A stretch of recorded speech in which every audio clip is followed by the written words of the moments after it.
Hi, this is Dave at freeguitarlessonsonline.com. Welcome to this lesson on the cage system. If you head over to my website, there's some really helpful information there written down, very detailed instructions on things that can help you, some documents you can download, free downloadable guitar documents to help you learn what this lesson's about. Basically, the cage system is just a really neat little system for learning your way around the guitar fretboard, and it can help you with creating more melodic guitar solos, writing music, writing songs, rhythm guitar playing, everything, you name it.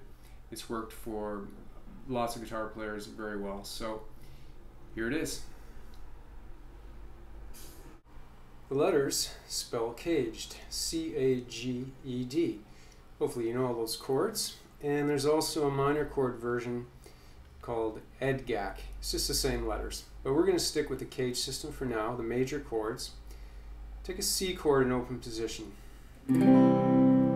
Let's say a song's going from the 1 chord to the 4 chord, which would be C to F. If we're in the key of C, C, F. Okay?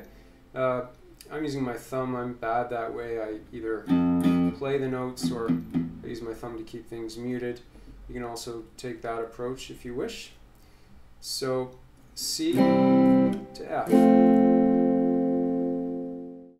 I'm going to arbitrarily choose position 5 on the neck, up by the 5th fret, right here. So your first finger is lined up with the 5th fret, and each finger is responsible for 1 fret.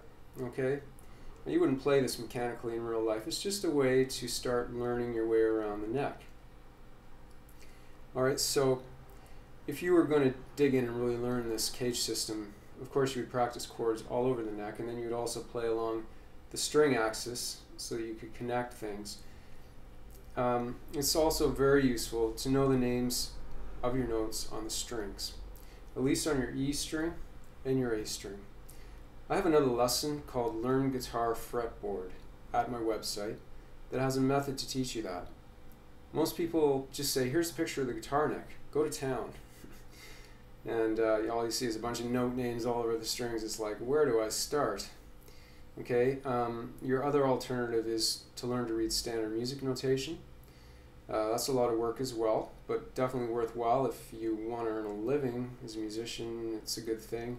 It can give you extra weight out there in the world that might come in handy in terms of survival. But I think this method I present on my website will help you quickly learn the notes, and it's a lot of fun. It's very easy. If you don't know the names of the notes right now, go to my website and look for Learn Guitar Fretboard. It's under the Electric tab.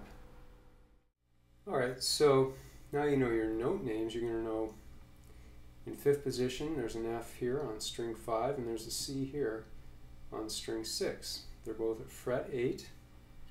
Okay, so down here in your caged chords, you see that there's a C chord where the bass note is on the same string 5, your A string, where the F note is. Okay, so you move that chord up, boom, boom, there's your F, except that won't sound very good because of the open string, so you just need to move 1 finger over and use your first finger to replace the nut.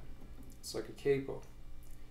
The open strings, and there's your F chords. And see how it's the C form within. Okay, it's just up the neck, and now your first finger is like a capo. Alright? So there's your F, and that's where you get all those little licks. And then we did the same thing with a C chord. Your note C's on string 6 here, fret 8.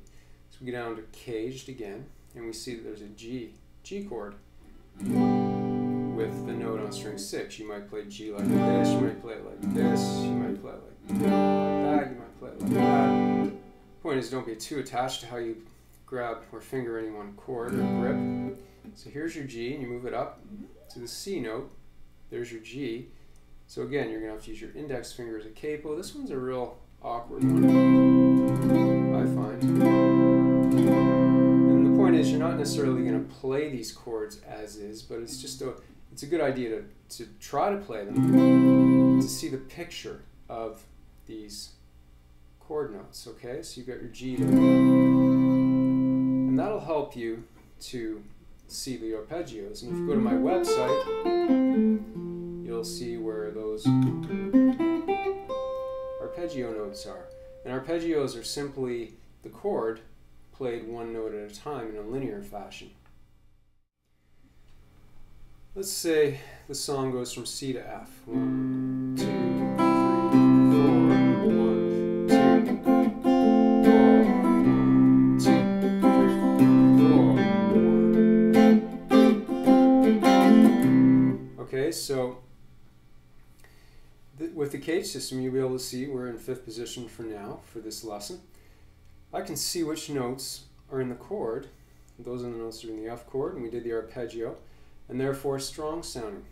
Okay, I can target those notes at the end of my sentences, like a period. Especially the roots or fifths, they're very strong sounding. And that's another thing. You're going to want to practice the arpeggios. Root, third, fifth. Root, third, fifth.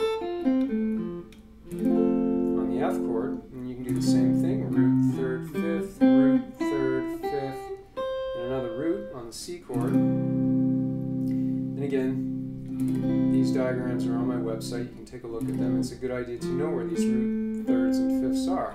And from there, you can fill in the F major pentatonic scale.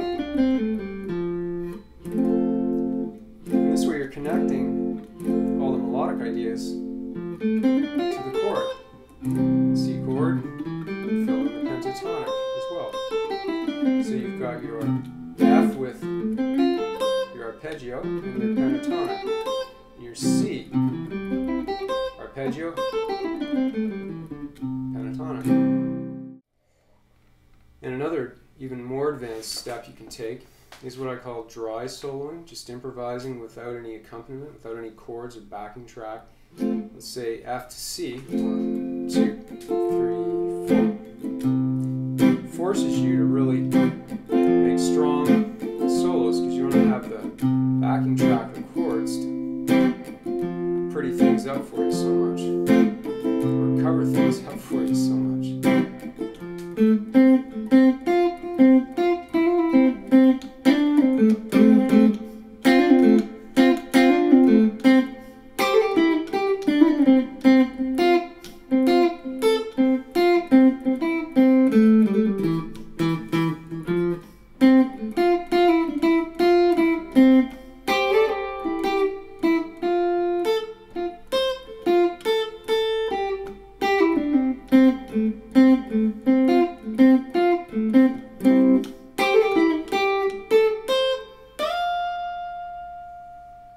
Okay, I got out of the boxes. They're a little bit, that's the whole idea. You don't want to use them to stay stuck in boxes. Eventually you might try playing along the string axis, etc. as well. And the more you play, eventually you'll just naturally make connections along the string axis without even thinking about it. Your ear will guide you. Always trust your ears. That's it. There's a ton more to learn if you really want to dig in with this system. And the great thing is that it almost teaches you automatically once you've done some of the work with it. And as you stay involved with music, you just keep learning more and more and more. For now, as I've mentioned a couple of times earlier, just go to my website and read up more on it. There's more details, and download the free stuff. It'll help you get started. Memorize the 5 basic shapes for the chords up the neck in the caged system. And I'm always around. If you have any questions about learning guitar in general or the cage system, fire me an email.